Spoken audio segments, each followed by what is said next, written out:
جو مسلمان درود پڑھتا ہے تو اس کو کون کون سے ثمرات ملتے ہیں، کون کون سے فائدے ملتے ہیں؟ آؤ میں تمہیں درود پڑھنے کے 10 فائدے بتاتا ہوں۔ نمبر 1، ایک صحابی بیان کرتے ہیں کہ ایک دن میں حضور صلی اللہ علیہ وسلم کے پاس گیا، میں نے دیکھا کہ آقا کریم سجدے کی حالت میں ہیں۔ آقا کریم نے سجدہ لمبا کر دیا۔ کافی دیر بعد جب سجدے سے فارغ ہو کر سلام پھیرا تو میں نے کہا، یا رسول اللہ صلی اللہ علیہ وسلم، آپ نے اتنا لمبا سجدہ کیوں کیا؟ سجدے کو لمبا کرنے کی وجہ دریافت کی تو آقا کریم صلی اللہ علیہ وسلم نے فرمایا، صحابی، ابھی تھوڑی دیر پہلے جبریل میرے پاس آئے تھے۔ جبریل نے اللہ کا سلام دیا اور ساتھ میں کہا، یا رسول اللہ، آپ کی امت کا کوئی بھی شخص جب درود شریف پڑھتا ہے، کوئی بھی شخص مسلمان ہو، کلمہ پڑھنے والا ہو، جب وہ درود شریف پڑھتا ہے تو میں خود جبریل اس کی مغفرت کے لیے دعا کرتا ہوں۔ سبحان اللہ۔ آپ کی امت کا کوئی بھی شخص جب آپ کو سلام کرتا ہے تو میں خود جبریل اسے سلام کرتا ہوں۔ وہ جبریل نبیوں، رسولوں، پیغمبروں کے پاس وحی لے کر آنے والا جبریل، جس کا تمام فرشتوں سے اعلیٰ مقام ہے، اعلیٰ مقام رکھنے والے فرشتے جبریل یہ کہہ رہے ہیں، آقا، جو بھی شخص درود شریف پڑھے گا آپ کی ذات پر، آپ کو سلام کرے گا تو میں خود جبریل اس کی مغفرت کے لیے دعا کروں گا۔ مجھے بتاؤ، جس کی مغفرت کے لیے حضرت جبریل علیہ السلام خود دعا کریں تو کیا خیال ہے جبریل کی دعا اللہ تعالیٰ رد کرے گا؟ ہرگز نہیں کرے گا۔ یا رسول اللہ، کوئی شرابی ہوگا تو میں یہ دعا کروں گا، یا اللہ اسے شراب سے بچا لے۔ یا رسول اللہ، اگر کوئی زانی آپ کو سلام پیش کرے گا، اگر کوئی زانی آپ کی ذات مبارکات پر درود شریف کا نذرانہ پیش کرے گا تو میں خود جبریل دعا کروں گا، یا اللہ اسے زنا سے بچا لے۔ یا رسول اللہ، کوئی گنہگار، بدکار، سیاہکار، خطاکار، اللہ کا نافرمان آپ کو سلام پیش کرے گا، آپ کی ذات مبارکات پر درود شریف کا نذرانہ پیش کرے گا تو میں خود جبریل دعا کروں گا، یا اللہ اسے توبہ کی توفیق عطا فرما۔ اسے اللہ تعالیٰ توبہ کی توفیق دے گا، میں اس کی مغفرت کے لیے دعا کروں گا۔ دوسرا فائدہ، اللہ کے رسول نے فرمایا کہ اللہ تعالیٰ نے کچھ فرشتوں کو مقرر کر رکھا ہے، ان کی ڈیوٹی لگا رکھی ہے۔ ان کی ڈیوٹی یہ ہے کہ صبح سے لے کر شام تک 24 گھنٹے وہ یہ کام کرتے ہیں کہ کوئی بھی میرا امتی جو میری ذات پر درود شریف پڑھتا ہے تو وہ فرشتے بڑے ہی ادب و احترام کے ساتھ وہ درود شریف میرے پاس لے کر آ کر کہتے ہیں کہ یا رسول اللہ، یہ فلاں آپ کے امتی نے آپ کو تحفہ بھیجا ہے، قبول کریں۔ تو میں وہ تحفہ قبول کرتا ہوں۔ اللہ اکبر۔ جبریل کہنے لگے، جو شخص صبح شام آپ کی ذات پر درود شریف کا نذرانہ پیش کرتا رہتا ہے، درود پڑھتا رہتا ہے، تو ایک وہ مقام بھی آتا ہے جب اللہ فرماتا ہے، فاذکرونی اذکرکم، اے میرے بندے اب تو میرا ذکر زمین پہ بیٹھ کے کر، میں تیرا ذکر عرش بنی پہ بیٹھ کے کرتا ہوں۔ یا اللہ، درود تو آقا کریم کی ذات مبارکات پر بھیجا، تو درود کو بھی اپنا ذکر سمجھ رہا ہے؟ کیوں نہیں سمجھ رہا؟ میرے مصطفیٰ کا ذکر صرف مصطفیٰ کا ذکر نہیں، وہ بھی میں خدا کا ذکر ہے۔ جس نے مصطفیٰ کریم کی ذات پر درود پڑھا وہ یہ سمجھے کہ میں نے خدا کی حمد بیان کی ہے، خدا کا ذکر کیا ہے۔ اللہ تعالیٰ نے نماز پڑھنے کا حکم ہمیں تو دیا ہے، خود نہیں پڑھتا۔ اللہ تعالیٰ نے رکوع کرنے کا حکم، سجدے کرنے کا حکم، زکوٰۃ دینے کا، کلمہ پڑھنے کا، ہر نیک کام کرنے کا حکم ہمیں تو دیا ہے، خود نہیں کرتا۔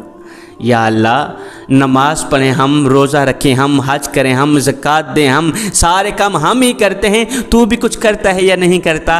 میرا اللہ فرماتا ہے، میرے بندے میں کیوں نہیں کچھ کرتا؟ ان اللہ و ملائکتہ یصلون علی النبی یا ایھا الذین آمنوا صلوا علیہ وسلموا تسلیما۔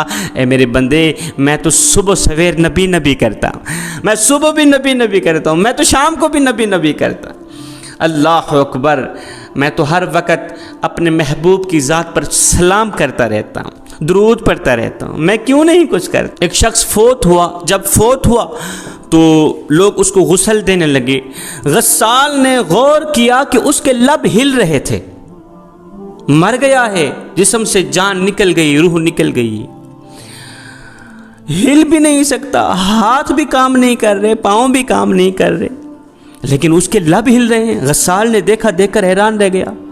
خیر اس کی قبر کھودی گئی، جب اس کی تدفین کرنے لگے لوگ دیکھ کر حیران رہ گئے کہ اس کی قبر میں نور ہی نور تھا، گلاب کے پھول اگے ہوئے تھے جن کی خوشبو سے قبر میں عطر پھیلا ہوا تھا، نور ہی نور، ایسے لگتا تھا جسے جنت کی تمام کھڑکیاں کھول دی گئیں، دائیں بائیں جنت کی کھڑکیاں کھول دی گئیں، قبر جنت کے باغوں میں سے باغ بنی پڑی۔ لوگوں نے دیکھا، دیکھ کر حیران رہ گئے کہ آخر یہ شخص کون سا ایسا نیک عمل کیا کرتا تھا جس کی بدولت آج اس کو اتنی بڑی جزا مل رہی۔ خیر اس کی تدفین کرنے کے بعد لوگ اس کے گھر آئے، اس کے گھر والوں سے پوچھا کہ آخر یہ شخص کون سا کام کیا کرتا تھا۔ اس کے گھر والوں نے کہا اور کاموں کا تو ہمیں پتہ نہیں، ایک پتہ ہے کہ وہ صبح سے شام تک ہر وقت درود شریف پڑھتا رہتا تھا۔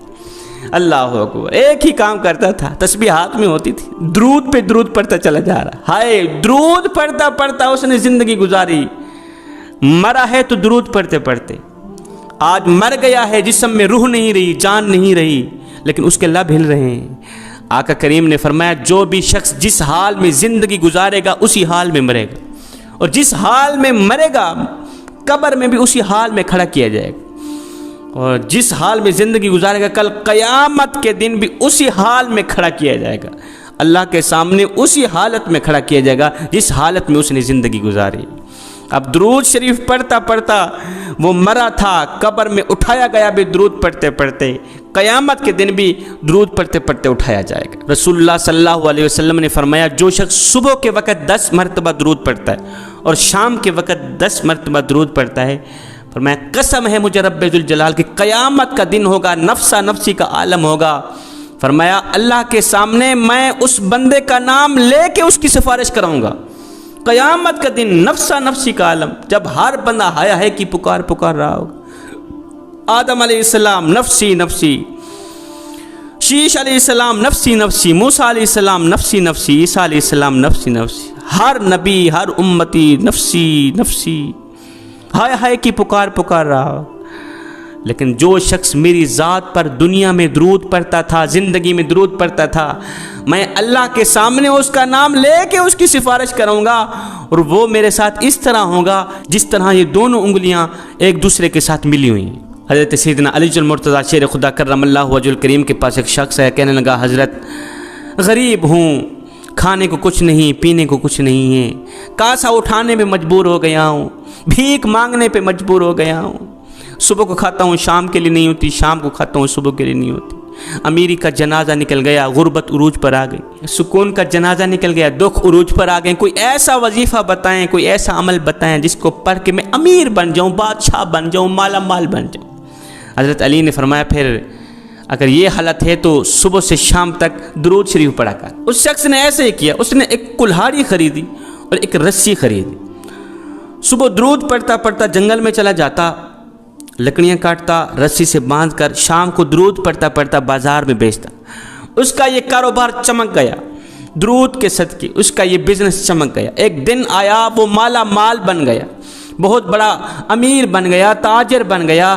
اب جو بھی شخص اس سے پوچھتا کہ آخر کس وجہ سے، کون سے عمل کی وجہ سے تو اتنا بڑا امیر بنا ہے کم دنوں میں، تو وہ شخص بڑی فخر سے کہتا اگر تم بھی میری طرح کے امیر بننا چاہتے ہو تو پھر صبح سے لے کر شام تک درود شریف پڑھا کر۔